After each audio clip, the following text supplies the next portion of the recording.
Hey guys, it's Autumn with Sew Paper Paint, and I'm really excited to share with you this junk journal I'm working on. And these are various printable images that I have manipulated digitally. Basically, I make collage sheets using the program Publisher because it allows you to bring images to the foreground or the background and layer.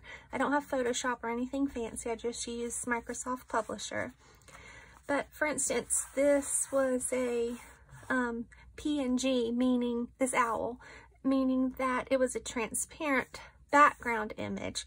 So I digitally layered it over this old book cover, and then I even shrunk the book cover to the exact width. And in this case, I was able to elongate it to the right height because it didn't really skew the image. So I printed all of these images, or all of these 8.5 by 11 collage sheets, and then I tea stained the back of them. Okay, so this is an example of that. And then, like I said, they were all I made it so that the images were the right width on the front and back. So here you can see, like, let's just leave it open so you get that idea. So tea stained on the back.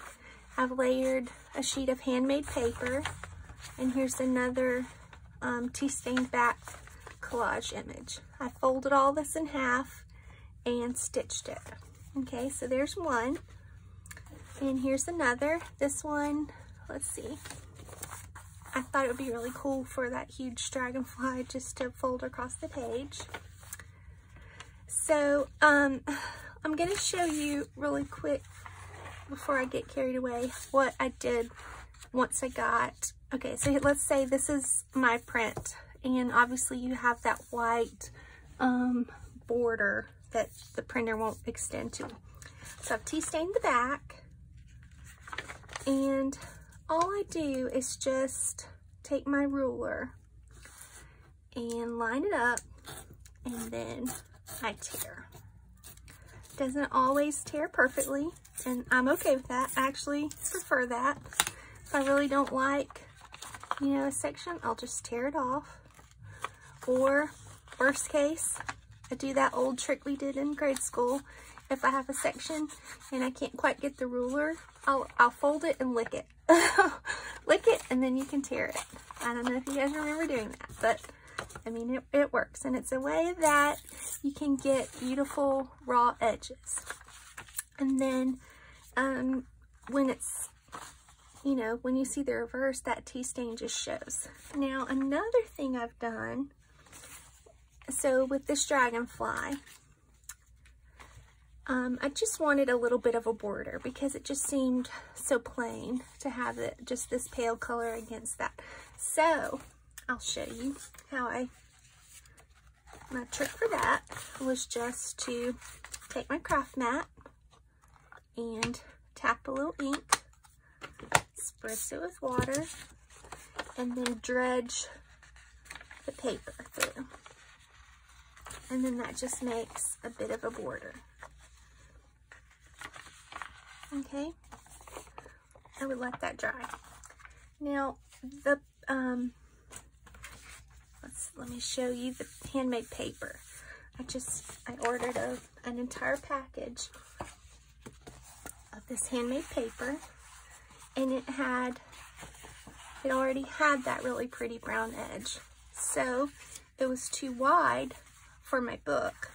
So I folded it over, did my trick with the ruler to tear away the excess, and then I used the walnut stain, nice and dark, to do that dredging, so that all of my edges would have that brown, kind of burnt wood look. So here it is just on paper. The plain paper really soaks it up. With this thicker handmade paper, it didn't do it as much. But here's another.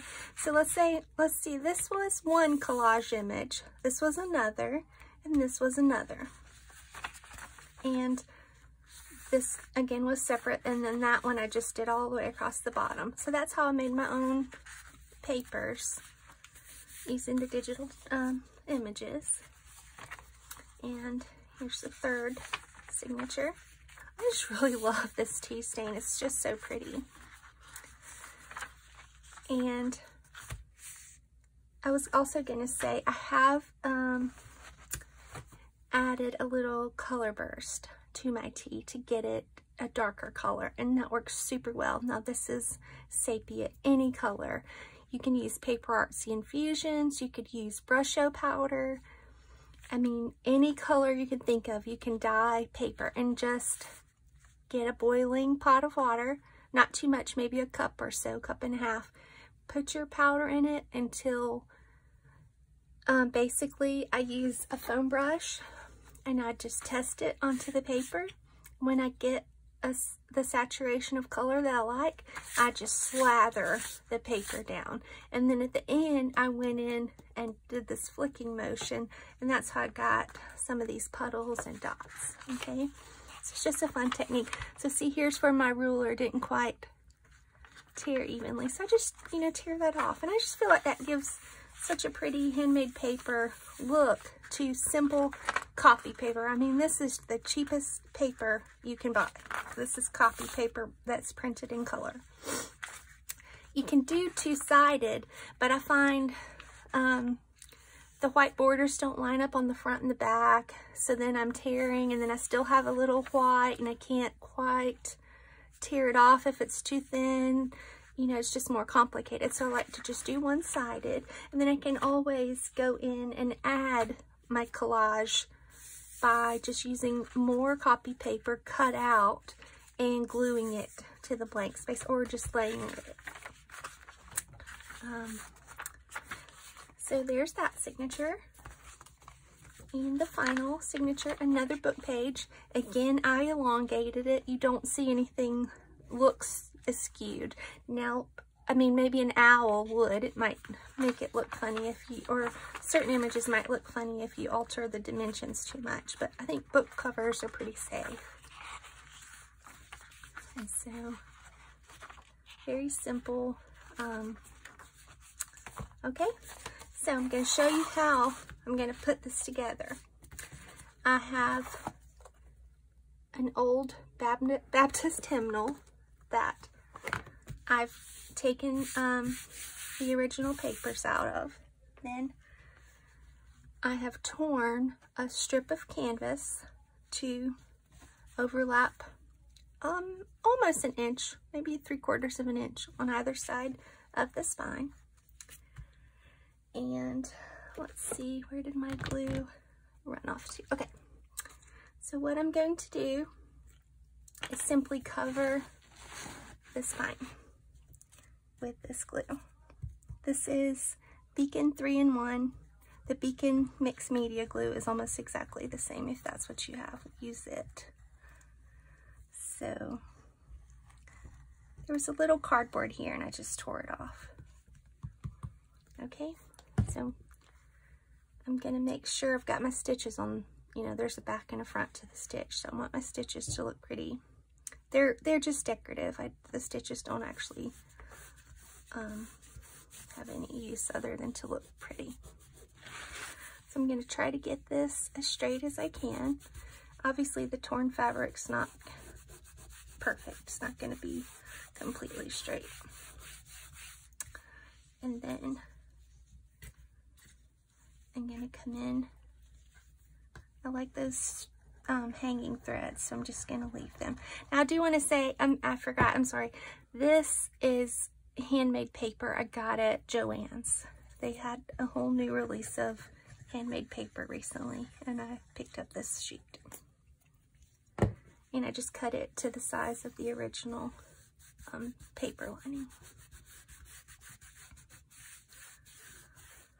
Okay, so maybe I'll take my ruler here and get really good in those cracks so I'll get best adhesion.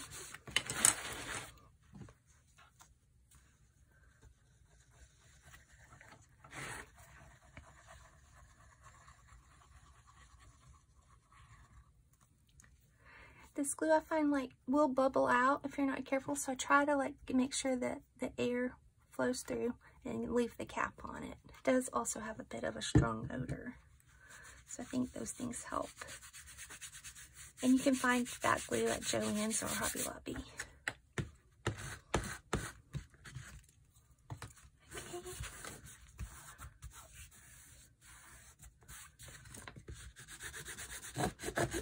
Alright, so now I have my reinforced spine, and I've got 4 signatures, so I'm going to make 4 tiny holes.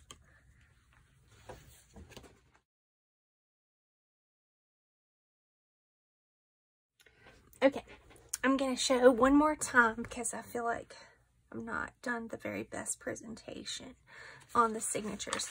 I've sewn in the first 3, as you see, and I'm on the final one, and I think I've gotten a little better system going here.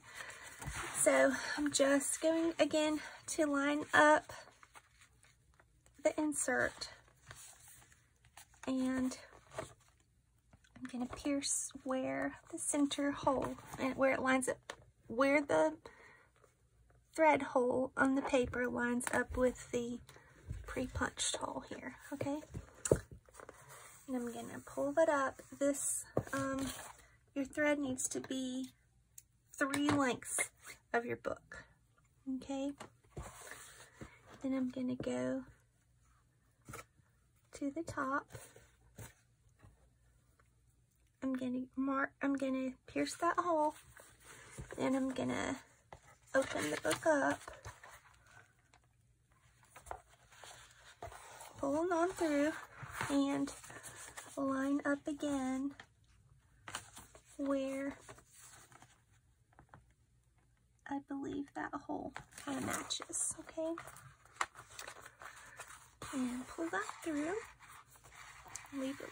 I want to leave a tail in the middle, and then I want to pierce again where, close enough to where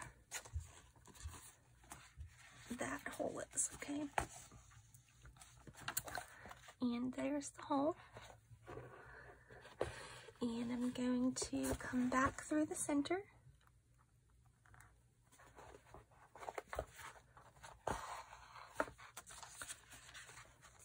And into my center hole again.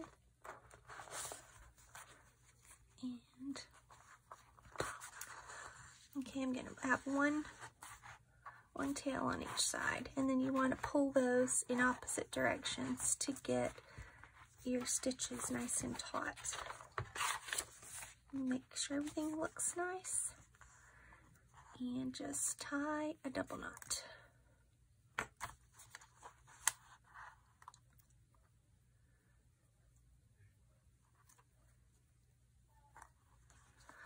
And I'm going to trim my tails a little less long than the page, okay?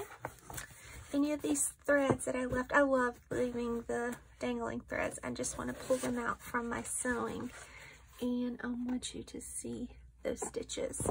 Now, an expert could add beads as they went. I'm not really going for that look, so that's not. I can go back in even here and add a little tape. See, this book cover was particularly tattered, and I got it for free. But those are the books I love the most. Okay.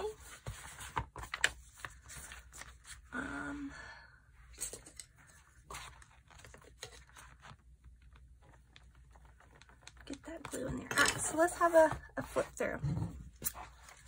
Again, the handmade paper, the glued down stitched canvas, my beautifully stained printed paper, and the handmade paper. Here's the butt of our first signatures. Now you do need to carefully consider the order before you sew.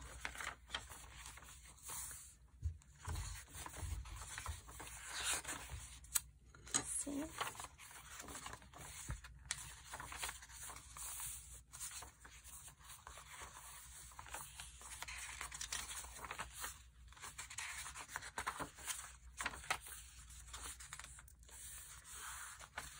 And this is the final signature. You definitely don't have to pre-stitch your inserts. I just think it's an attractive addition. It's completely not necessary when you stitch the book this way. First of all, it helps you to handle the stitches. They just stay together the way you want them to. But it's completely unnecessary. You could just pierce the paper and it would act the same. Here's the back. Now, right now, you see this book's not very thick, but when I add all of my collage elements, I can just literally chunk this beauty up as much as I like. So, you know, for instance, here's another little printable book, and I've done some stitching here just to accent the front, and I'm gonna add in some pages. So just another little tuck and just a way to use your plain old copy paper prints. All right, guys, have a great day. Thanks for joining.